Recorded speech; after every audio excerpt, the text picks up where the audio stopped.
Welcome to Coffee with Linda. We're going to continue today in part of my story, and you're like, oh, the details of this woman. Really, I want you to hear the details because then you see how God in our lives, yours and mine, it's like a spider web where each little piece is so delicate yet so strong and so dependent on the next piece. And maybe as I share some of the details of my story, you'll start to think about the details of your story. So here we go. And I think you'll find some of it pretty interesting. I was born in the little Indian town of Wapakoneta, Ohio. I was the first of 6 children. I'm told that the name of our town came from an Indian chief, Wapa, and his bride Kanita. Wapak, as known by its inhabitants, was where my mother created her dear little gem art gallery, from a chicken coop no less, and where I taught drawing classes and cut and painted wooden items for home decor. Even years after its renovation, a feather was known to have drifted down between my mother and her customers from time to time. I was so proud of my mother's creativity and loved that little gallery. In fact, our entire family has many fond memories of it. Wapak is also the town of someone who aimed for the stars, but instead he landed on the moon, astronaut Neil Armstrong. My mother actually graduated with Neil, and his mother, Mrs. Armstrong, took watercolor classes at the Little Gem Art Gallery. But more on Neil later. The day that I painted the billboard for the gallery, my son Scotty was about 2. I was up on scaffolding and he suddenly disappeared. I found him running in the apple orchard on the other side of the massive property. Determined to keep my motherly eye upon him while I continued to work, I tied his belt to my sign poles and gave him some little trucks to play in the dirt. He always loved that. The sun became warm as the morning grew, and 2 ladies pulled in to visit the gallery. I heard them tisking among themselves. I looked down at Scotty and melted.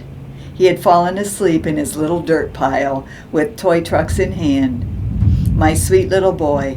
Little did I know that how his life would impact me forever and ready me for eternity, for he was with me in spirit while I died inside an MRI tunnel. At that time, Scotty had been sadly deceased for 2 years, and we'll talk about that more later. But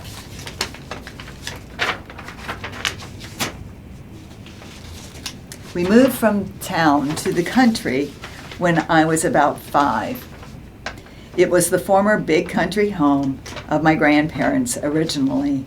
I had begun to paint at the age of 4. I also wrote endlessly in little tiny books that my father brought home from his farming customers. My grandfather and his 3 sons, but mostly my daddy and he, owned a Chrysler dealership in town. You might say that my 3 sisters and I were the original Dodge girls. And to prove it, Mother made us dresses alike so that we could sit on the tailgate of the newest station wagons and participate in our community's parades and county fair programs.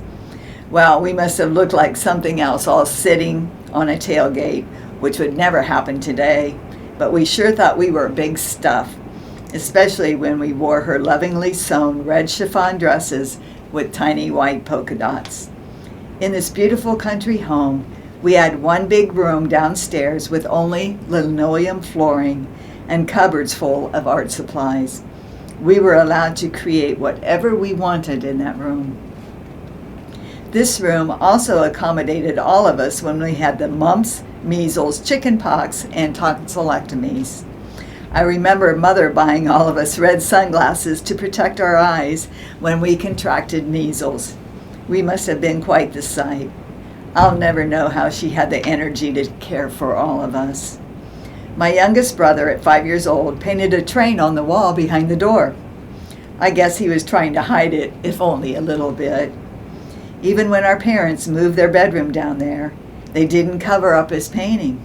To this day, he still remarks as to what an impression it made upon him that they respected his work so much that they didn't cover it up. By the way, he sold his first painting at the age of 6. It was titled Two Socks. Painting became my favorite pastime, and all of ours, in fact, and in every sketch, I drew an angel. I never knew when or how she would show up in my life, but many, many times she did. With 6 children, a big house, and keeping books at a dealership, Mother didn't have much time to relax. But sometimes on Sunday afternoons when our father would watch football, Mama would get out the boxes of praying watercolors and paint with us. We all loved it. Mama and I, my sister Bonnie, and my brother David have chosen lives in the arts, and I'm extremely grateful for the creative life my father and mother nurtured in me. Daddy wasn't really a painter. He was more of a musician, but he knew a lot about nature and color, and he taught me well. Saturday nights were filled with his accordion music and dancing polkas round and round our big old kitchen. Sometimes he would go into our library, where his organ was set. He would masterfully play old hymns, and I loved watching his feet and big old hands move gracefully over the keys and pedals. When summer rain would pelt our big old windows and we couldn't play outside, all of us would sprawl out in the library, eating juicy oranges and reading books. Oh, how I loved those times. And oh, how I loved to walk through the orchard with Daddy. He instilled in me a love of nature. For sure, he grew Jackson Perkins roses in the flower beds, even grafting other branches to make our own breed. He did that in the apple orchard as well, but I don't remember that project going so well. We did learn, however, that if we bit off a chunk of those apples and held them in the back of our cheeks, the bite would eventually sweeten. So it was not unusual to see all 6 of us looking like chipmunks with our cheeks full of sour apples. However, at this time, my father was going to teach me a couple of life lessons that I would never, ever forget. Lesson number 1. I was about 7 years old when he and I walked through the apple orchard on a bright sunny day. Surprisingly, Daddy told me to put my nose up to the bark on one of those trees. He then asked me what colors that I saw. As a typical 7-year-old would respond, I said, "Black, brown, gray, what?" His response to that answer was, "You are going to stand there until you see the reds, greens, yellows, purples, and blues." My father always recognized that when we looked at something with intent, we would always see more than our physical eyes could initially see. In other words, he taught me how to be a paradigm thinker, and I'll always be grateful for that. Perhaps, if you think about it, your daddy has taught you some valuable life lessons. I know that our Heavenly Father can teach us so very much if we just ask Him. Life lesson 2. Daddy loved putting cocoons of moths and butterflies in the big old windows of our back porch. And we loved watching them work themselves out, drying their wings, and then seeing him gently take them outside so that they could fly to the heavens. One early morning, while going out the door to board the school bus, I glanced up to see a butterfly, scratching to get out of its cocoon. Upon my return home that afternoon, it was still trying to get out. I thought, I must help it. So carefully I picked it up and took it outside, where I hunkered down on the steps to prepare for its critical surgery. I began to carefully peel back the brown layers of cocoon in hopes to free this poor creature. I noticed a pair of feet coming towards me. It was my father. In a loving but harsh sort of way, he asked me, "What are you doing, Linda?" To which I responded, "Daddy, this butterfly has been trying to get out of its cocoon all day, and it needs help, and I'm trying to help it." He then responded with, "Yes, you'll get it out of there, okay, but in the process, you will kill it." The butterfly needs the struggle to strengthen its wings for the flying. I looked at him in astonishment. I didn't understand and gently set the now free butterfly in the grass. The next morning, the sweet, beautiful monarch was still there, but it was dead, just as my father had said. What a lesson to learn from a butterfly.